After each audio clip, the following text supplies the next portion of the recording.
ചേട്ടാ മൂന്നാമത്താണ് ഓവറാക്കട്ടെ അങ്ങക്ക് രണ്ടാൾക്ക് ഓട്ടത്തിന് പോവാനുള്ള. എടാ ഇത് ആദ്യമൊന്നും അല്ലല്ലോ, ഇത് എന്ന് തുടങ്ങിയതാ ഈ പരിപാടി. പിന്നെന്താണ് സ്റ്റെയറിംഗ് പിടിക്കേണ്ട കയ്യല്ലേ? അതിനെന്താണ് ഒരു രണ്ടെണ്ണം കഴിച്ചിട്ട് ആ ഡ്രൈവിംഗ് സീറ്റ് പോയിരുന്നിട്ട് ആ സ്റ്റെയറിങ്ങിന്റെ മുകളിൽ ഇങ്ങനെ തൊട്ടാ മതി, പിന്നെ വണ്ടി അങ്ങനെ പൊക്കോളൂ. വണ്ടിക്ക് പരിചയമുള്ള റൂട്ടാണല്ലോ. Thrissur super fast ATC 152 number bus സ്റ്റാൻഡിലെത്തിയിട്ടുണ്ട്. ഉടനെ പുറപ്പെടും. ഇല്ല പെട്ടെന്ന് തീർത്താൽ മതി. ആ സൂപ്രണ്ട് വന്ന ഇടങ്ങറാണേ, ഞാൻ പറഞ്ഞു തന്നിട്ടുണ്ട്. മതി കഴിഞ്ഞു. നടക്കേക്കാം സക്കേട്ട് ഓന് കൊടുത്തു. ഓനെ അലമ്പാ വേണ്ട.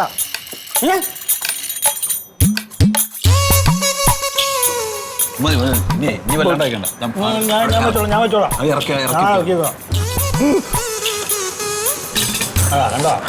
തുടങ്ങി എന്തേ സങ്കടാവുന്നു. എടാ സങ്കടം മാറ്റാനല്ലേ കള്ളു കുടിക്കണത്.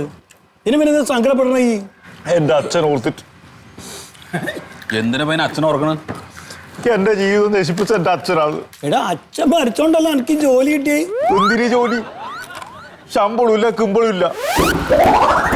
KSRTC ഞാൻ 5000 രൂപ അങ്ങോട്ട് കൊടുക്കണം. അങ്ങോട്ടോ? ഈ ശമ്പളം ഇല്ലാത്തേക്ക് എന്തിനാ KSRTC അങ്ങോട്ട് 5000 കൊടുക്കണേ? അതെ, കഴിഞ്ഞ ആഴ്ച എന്റെ വണ്ടി എന്റെ അമ്മായിച്ച കേറിയിനി. ടിക്കറ്റ് വേണ്ട പറഞ്ഞു അമ്മായിച്ചനോട്. ഒരു സന്തോഷമായല്ലോ, നമുക്കൊരു സന്തോഷല്ലേ. നമ്മളമ്മായിച്ചനല്ലേ, അത് സാധാരണയല്ലേ അമ്മ ചെയ്യല്ലേ. അടുത്ത സ്റ്റോപ്പിൽ ചക്കർ കയറി. ബാലകൃഷ്ണ മാഷ് എന്ന് ഓരോ പേര്. പുതിയ ആള് പോരാ, കൊടുക്കണേ തലക്ക് 5000 രൂപ ഫൈൻ. അമ്മായിപ്പനെ സൂചിപ്പിക്കാൻ നോക്കിയതാ. വേണ്ടാത്ത പണിക്ക് പോയിട്ടില്ലേ? അതെ. എടാ ഉണ്ണിയെ, എനിക്ക് ഈ KSRTC എടുത്തെങ്കിലേ എനിക്ക് ആ ബീവറേജിൽ ഒരു അപേക്ഷ കൊടുത്തൂടെ? ബീവറേജൊക്കെ ഞാൻ എന്ന് പോകുന്നില്ലല്ലോ, ഒരു സാധനം കിട്ടാൻ വേണ്ടി അപേക്ഷ കൊടുക്കണം. അതല്ലടാ, നമ്മളെ KSRTC ആളെ ഡെപ്യൂട്ടേഷനിൽ എടുക്കണ്ട അവിടെ, അതിന് കൊടുത്തൂടെ? അപേക്ഷിച്ചൂടെ? മൊയ്ത് കൊടുത്തില്ല? ഞാൻ കൊടുത്തു.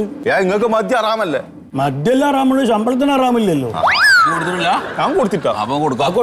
കൊടുക്കാം. യാത്രക്കാരുടെ ശ്രദ്ധയ്ക്ക് പത്തനംതിട്ടക്ക് പോകുന്ന RPK 618 നമ്പർ ബസ്. ഇനി മതി, നിങ്ങൾ പോകാൻ നോക്കി. അനൗൺസ്മെന്റ് ഉടൻ ഇനി കഴിക്കാൻ വയ്ക്കില്ല. കുഴപ്പമില്ലടാ. എന്ത് കുഴപ്പമില്ല നിങ്ങൾ പറയണത്? പോലീസ് ചെക്കിംഗ് ഒന്നുമില്ലോ. പിന്നെന്താ? പോലീസ് അതാണല്ലോ നിങ്ങളുടെ ധൈര്യം അല്ലേ? അതൊക്കെ പ്രൈവറ്റ് ബസ്സുകാർക്കുള്ളതാണല്ലോ. ഇനി മതി, ഞാൻ സമ്മതിക്കൂല. ഇതെന്റെ മോനാ, എന്റെ മോനാ. മോനെ കൊണ്ട് പോ. ഞാൻ പോവില്ല. ആക്കെ വിടന്നോട്ടെ. രണ്ടാൾ ചെല്ല്. ഒക്കെ ഞാൻ ശരിയായിക്കോളാം. എന്നെ പിടിച്ചു കൊണ്ടുപോയി നിങ്ങള്. കൂടുതൽ കൊടുക്കുമ്പോഴേ ഞാൻ പറഞ്ഞ 3-ന് മേലെ ഓന് കൊടുക്കാൻ പാടില്ല. നിങ്ങളെ വണ്ടിയാണ് അനൗൺസ് ചെയ്തിരിക്കുന്നത്. ചെല്ലി ഡ്രൈവറും കണ്ടക്ടറാണ് നിൽക്കുന്നത്. എനിക്ക് 3 മണിക്കാ. ചെല്ലി ഓനെ പിടിച്ചോണ്ട് എന്റെ പിന്നാലെ ആ കൂടെ ചെല്ലേ. കൈ പിടിച്ചോളി. അടുത്തോനെ ആ വണ്ടിനെ പത്തനംതിട്ട എത്തിക്കണേ. അല്ല എങ്ങനെ കഴിക്കാണ്ടൊക്കെ വരും? അത്രയും ദുരിതല്ലേ KSRTC അനുഭവിക്കണേ. നമുക്കൊക്കെ തറാമായതുകൊണ്ട്, അല്ലെങ്കിലൊക്കെ ഞാൻ എന്നോ കുടിച്ചിട്ട് ഞാനും പതിവില്ല. ഇപ്പത്തെ കൊണ്ട് ഒളിപ്പിച്ച് വെക്കേണ്ടത് എൻ്റെ പണിയാണ്.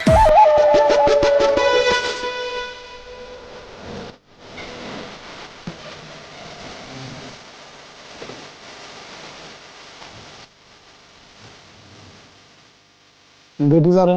അക്കമറ്റി കളിക്കുക? അക്കമറ്റി കളിക്കുക? കമ്മിറ്റി കളിക്കാൻ പറ്റിയ സമയമാണല്ലോ. അപ്പൊ ഞാൻ നമ്മുടെ KSRTC എങ്ങനെ ലാഭകരമാക്കാൻ പറ്റുമെന്ന് ഇങ്ങനെ കിണഞ്ഞ് പരിശ്രമിച്ചോണ്ടിരിക്കുക. എനിക്ക് വേറെ ഐഡിയ തോന്നിയത് ഞാൻ തന്നെയായിട്ടൊന്ന് പങ്കുവയ്ക്കാണ്. കാരണം ഇപ്പൊ നമ്മൾ ഈ ഹൈ റേഞ്ച് ഏരിയയിലേക്കൊക്കെ നമ്മൾ ഇത്രയും വലിയൊരു ബസ് സർവീസ് നടത്തുമ്പോൾ അതിന്റെ മെയിൻ്റനൻസ്, അതേപോലെ അതിന് ചെലവഴിക്കേണ്ടതായിട്ട് വരുന്ന ഡീസൽ, ഇതിന്റെ ഒക്കെ കണക്ക് നോക്കുമ്പോ വമ്പൻ നഷ്ടമാണ്. അപ്പൊ ആ ടൈമിലൊക്കെ ഈ ഹൈ റേഞ്ച് ഏരിയയിലേക്ക് ഓടാനായിട്ട് ചെറിയ സർവീസുകൾ, ചെറിയ വണ്ടികൾ, മിനി ബസ്സോ അല്ലെങ്കിൽ ജീപ്പ് തന്നെ ആയാലും എന്താ, ആൾക്കാർക്ക് കയറി പോവാൻ ആ സമയത്ത് ഒരു സൗകര്യം ഉണ്ടായാ പോരെ. KSRTCയുടെ ജീപ്പ് എന്താ കുഴപ്പം? ആ ജീപ്പ്, ഓട്ടോറിക്ഷ, സ്കൂട്ടറോ എന്താണ് ഈ അത് എന്താണ് കുടുങ്ങിയോ? എന്താ വ്യാധി? ഇത് ആടിനെ തൊളിച്ചോണ്ട് വരണ കാര്യം എന്താണ്? അതെ, ഇവിടെ മറ്റേ ബീവറേജിലേക്ക് ഡെപ്യൂട്ടേഷന് പോകാനുള്ളേ. നിങ്ങളെല്ലാവരും ഇപ്പൊ ആദ്യം ഞാൻ അല്ല, ഞാൻ ഒരു കാര്യം ചോദിക്കട്ടെ, നിങ്ങൾക്ക് വരട്ടെ അതൊക്കെ മേടിക്കാം. നിങ്ങളെല്ലാവരും കൂടി ഇങ്ങനെ ഡെപ്യൂട്ടേഷൻ ലെറ്റർ തന്നു കഴിഞ്ഞിട്ടുണ്ടെങ്കിൽ ഇവിടെ നമ്മുടെ KSRTCയുടെ സർവീസ് നടക്കണ്ടേ? സാറ് ഇത് ജീവിക്കാൻ പറ്റണ്ടേ? 3-4 മാസം എത്തുമ്പോ ശമ്പളം കിട്ടിയ വീട്ടുകാർ പട്ടിണിയാണ്, കാര്യങ്ങൾ നടക്കണ്ടേ? സംഭവമൊക്കെ നമുക്ക് മനസ്സിലാവേണ്ട ഒരാളൊക്കെ അല്ലേ അതൊക്കെ ചെയ്യാം, അല്ലാതെ എല്ലാവരും വരിയായിട്ട് വന്നിട്ട് ഇങ്ങനെ ചെയ്യാൻ ജീവിക്കണ്ടേ സാറേ? ഇപ്പൊ തൽക്കാലം എന്റെ മാത്രം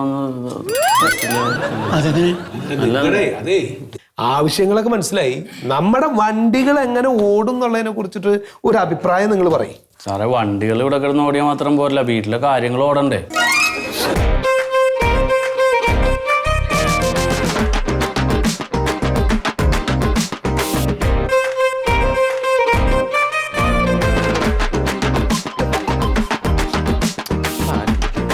ചേട്ടാ, ഹലോ ചേട്ടാ.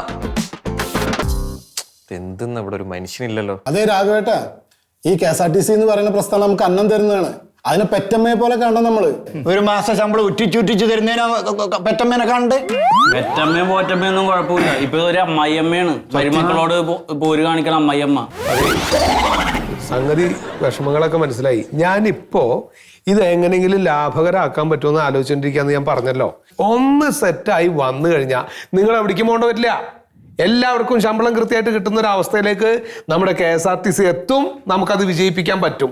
ഇപ്പൊ തൽക്കാലം നിങ്ങളൊന്ന് പിരിഞ്ഞു പോ. അതെ, അപേക്ഷ ഒന്ന് സ്വീകരിക്കും. അല്ല, അതെ, ഞാനിതൊന്ന് ലാഭകരമാക്കാൻ എന്തെങ്കിലും ഒരു ഐഡിയ കിട്ടുമെന്ന് നോക്കട്ടെ. ഐഡിയ ഉണ്ട്. എന്താ? ഇപ്പൊ ഇല്ല KSRTC ബസ്സെല്ലാം തല്ലിപ്പോൾ ചാക്രിക്കടക്കാരൻ ഇരുമ്പ് വിലക്ക് അങ്ങോട്ട് തൂക്കി വിറ്റേ ലാഭാണ്. എന്നിട്ട് നമ്മ ഏതെങ്കിലും ഡിപ്പാർട്ട്മെന്റ് മാറ്റിയിട്ട് ഏതെങ്കിലും തസ്തികയിൽ പോസ്റ്റ് ചെയ്യും. നമുക്ക് ശമ്പളം മര്യാദ കിട്ടും. സർക്കാരിന് കുഴപ്പമില്ലാതെ വിറ്റലാവശ്യം കിട്ടുമല്ലോ പൈസ. അതായി നടക്കൂല സാറേ, അതത്രേ നടക്കൂ. ക്ഷമ അറ്റിട്ട് പറയണേണ് സാർ ഇതൊക്കെ. കൊണ്ടാ എല്ലാവരും അല്ലേ? ഫസ്റ്റ് സെക്കൻഡ് ഒന്നും ഇല്ല, എല്ലാവരും തന്നോ.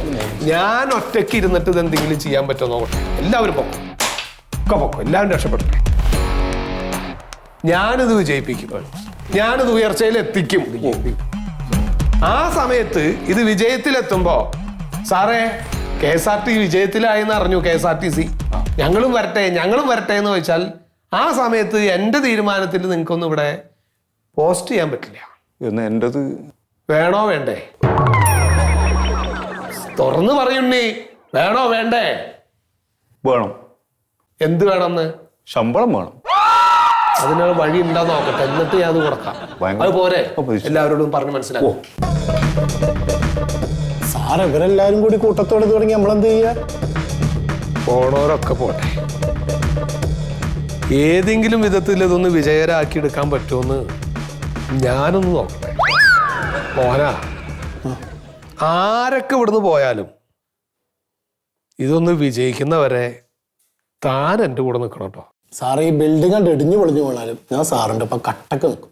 അത് മതി എനിക്ക്.